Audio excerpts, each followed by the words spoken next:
Beberapa kesempatan yang lalu orator-orator menyampaikan dan memberi gambaran kenapa harus memilih Bang Agil dan Jodula, juga menyampaikan tentang kekuatan pasangan adat.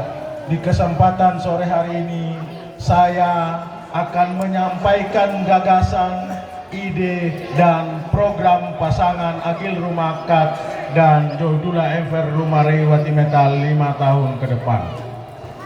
Bapak Ibu sekalian yang saya hormati, Kabupaten Seram bagian Timur telah mengalami suksesi kepemimpinan 4 kali di periode tahun ini sampai 5 tahun ke depan.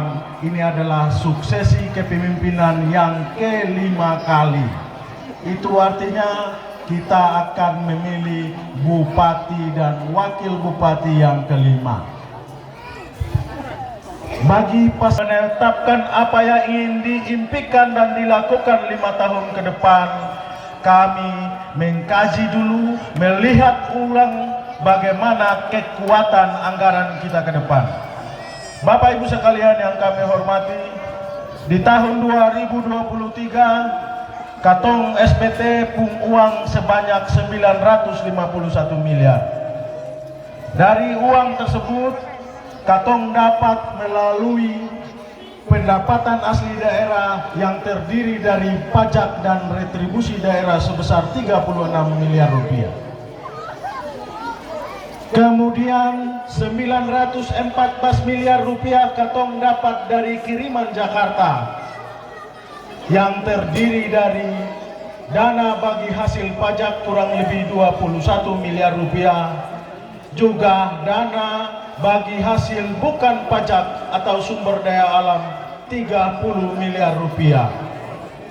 Juga Bapak Ibu sekalian, Katong dapat kiriman dana dari Jakarta dalam bentuk dana alokasi umum kurang lebih 500 miliar rupiah dan juga dana alokasi khusus 150 miliar rupiah dan lain-lain. Kesemuanya ditotalkan menjadi 951 miliar. Uang itu Katong gunakan untuk apa? Pertama, uang tersebut Katong pakai untuk membiayai saudara-saudara kita masyarakat SBT yang menjadi pegawai negeri sipil yang bertugas di Kabupaten Seram bagian Timur sebesar 200 miliar lebih. Selain itu Bapak Ibu sekalian, Katong belanja operasi, Katong belanja peralatan dan lain-lain, bantuan sosial dan lain-lain ada 200 sampai 300 miliar rupiah. Selebihnya 214 miliar Katong distribusikan ke 198 desa di Kabupaten Seram bagian Timur. Pemanfaatan uang tersebut kurang lebih 957 miliar. Itu artinya Katong sedikit kekurangan atau kelebihan 6 miliar rupiah. Dari gambaran umum tersebut Bapak Ibu sekalian, pasangan Abang Agil Rumakat dan Jodula Enver Rumarei Watimena untuk memperlancar proses pembangunan, untuk meningkatkan kesejahteraan masyarakat, untuk mengurangi pengangguran, kita targetkan Bapak Ibu sekalian 1 sampai 2 tahun pemerintahan Abang Agil dan Jodula, Katong pung APBD wajib 1,5 triliun rupiah. Kenapa peningkatan kesejahteraan dan mengurangi pengangguran? Katong pun kemiskinan masih di angka 24.000. Katong pun pengangguran masih di persentase 3,38%. Ini masih cukup besar. Untuk itu Bapak Ibu sekalian pasti bertanya-tanya, 1,5 triliun sampai 2 triliun itu Katong dapat dari mana? Katong bisa melalui 2 cara. Cara yang pertama, Katong menggenjot pendapatan asli daerah Katong. Selain retribusi daerah dan pajak, Katong punya sumber daya alam yang begitu menjanjikan. Salah satunya adalah sektor perikanan. Bapak Ibu sekalian yang saya hormati, Bapak Ibu tahu bahwa orang di Kecamatan Pulau Gorong di tahun 2023 memproduksi ikan kurang lebih 4.411 ton. Sekali lagi, Bapak Ibu di Kecamatan Pulau Gorong berarti sudah termasuknya di Gorong sana sama di Maroku.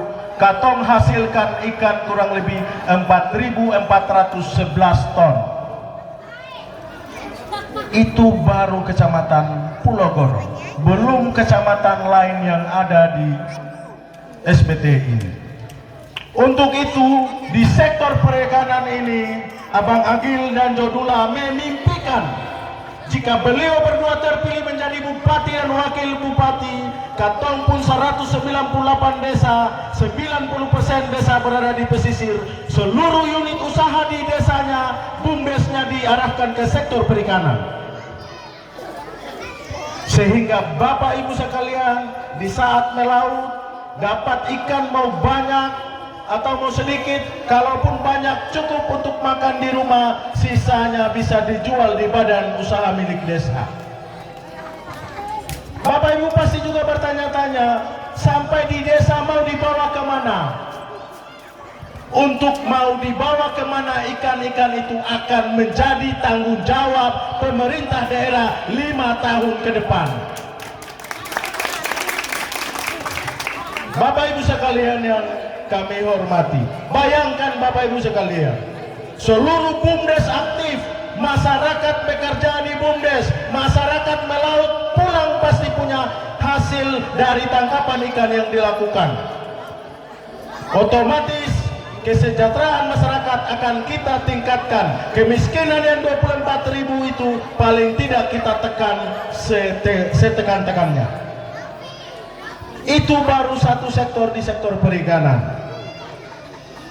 Di sektor pertanian Bapak Ibu sekalian, Bapak Ibu tahu di tahun 2023 orang Kecamatan Pulau Gorong memproduksi pala kurang lebih 357 ton. Bayangkan Bapak Ibu sekalian, selain pala, Bapak Ibu memproduksi cengkeh kurang lebih 208 ton di tahun 2023. Dari produksi yang dilakukan oleh masyarakat di Kecamatan Pulau Gorong ini, rupanya kalau produksi pala walaupun sekian banyak, cengkeh sekian banyak, kalau harganya tidak menentu, harganya di bawah, pasti juga Bapak Ibu sekalian merasa kecewa. Untuk itu, 5 tahun ke depan, jika Abang Agil dan Jodula terpilih menjadi bupati dan wakil bupati, mereka akan memastikan bahwa harga cengkeh dan pala wajib diintervensi oleh pemerintah daerah. Kenapa wajib diintervensi? Karena dalam dunia perdagangan, dunia bisnis, tidak boleh ada monopoli terhadap komoditas lokal. Makanya oleh negara setelah menyediakan yang namanya Komisi Perlindungan dan Persaingan Usaha atau KPPU, ini wajib diintervensi sehingga katong bisa tahu harga pala itu harus dibeli dengan harga berapa harga cengkeh juga demikian. Itu satuan.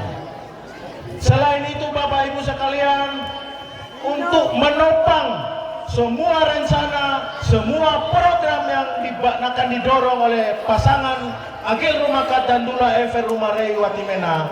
Untuk itu, jika beliau berdua terpilih, tahun pertama pemerintahan Agil Rumakat dan Dula Efer Rumarei Watimena, kita pastikan yang namanya rencana tata ruang wilayah. Apa itu rencana tata ruang wilayah? Rencana tata ruang wilayah itu adalah untuk memastikan seluruh perencanaan, seluruh program itu berlandaskan rencana tata ruang wilayah. Contoh misalnya, Teor Kesui dan Pulau Gorong bisa melalui rencana tata ruang wilayah itu, pemerintah daerah ditetapkan sebagai kawasan industri perikanan. Taruhlah misalnya seperti Kecamatan Mula-Mula Barat dan Teluk Waru ditetapkan melalui rencana tata ruang wilayah sebagai kawasan pertanian untuk menopang ketahanan pangan masyarakat Kabupaten Seram bagian timur.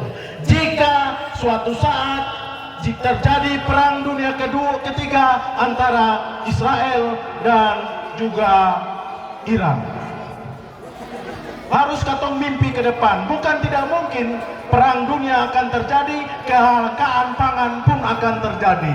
Makanya pemerintah harus memikirkan tentang swasembada pangan.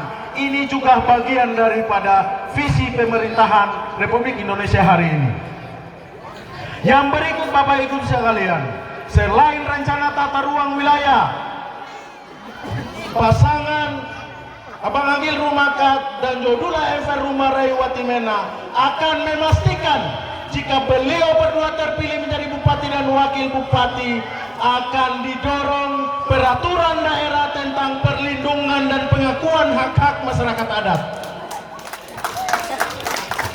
Sekali lagi, perda tentang perlindungan dan pengakuan hak-hak masyarakat adat ini menjadi begitu penting, sehingga kelestarian budaya, simbol, sumber daya alam di bawah tanah, di laut, dan lain sebagainya dipastikan terlindungi dari intervensi pihak-pihak lain yang coba datang mencaplok wilayah-wilayah adat.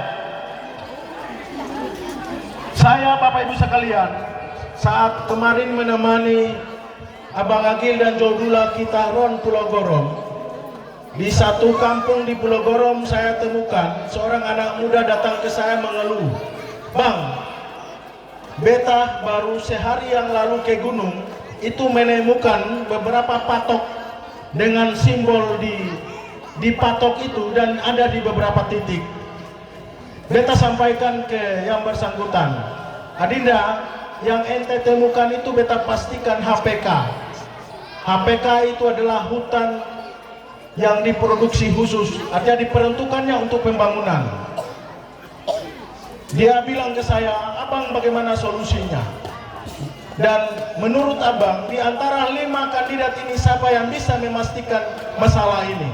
Beta sampaikan ke dia, "Adinda, dari seluruh 5 kandidat ini yang bisa memastikan hak-hak masyarakat adat adalah Agil Rumakat dan Dula Enver Rumarai Watimena. Yang lain tidak bisa memastikan itu."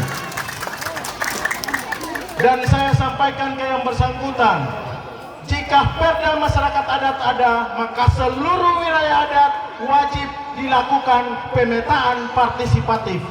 Pemetaan partisipatif itu penting sebagai basis klaim atas tanah ulayatnya masyarakat adat setempat. Pemetaan partisipatif itu penting biar dikirim ke Badan Geospasial untuk memastikan hak-hak masyarakat adat. Makanya perda ini penting didorong, sehingga jika terjadi investasi yang di luar persetujuan masyarakat adat, harus pendekatannya free, prior, and informed consent, persetujuan bebas tanpa paksaan. Yang berikut Bapak Ibu sekalian, mungkin nanti terlalu banyak, saya harus membatasi karena waktu. Rencana tata ruang wilayah pesisir itu dipastikan harus ada, Bapak Ibu sekalian. Oke Bapak Ibu sekalian, saya rasa Bapak Ibu pasti juga mendengar terlalu banyak akan pastiu. Makanya yang penting secara umumnya, dan Bapak Ibu sekalian bisa memastikan bahwa di antara 5 kandidat ini mana yang layak, mana yang memastikan program-program real untuk kebutuhan masyarakat SBT. Demikian Bapak Ibu sekalian yang dapat saya sampaikan. Billahi taufiq wal hidayah. Wassalamualaikum warahmatullahi wabarakatuh.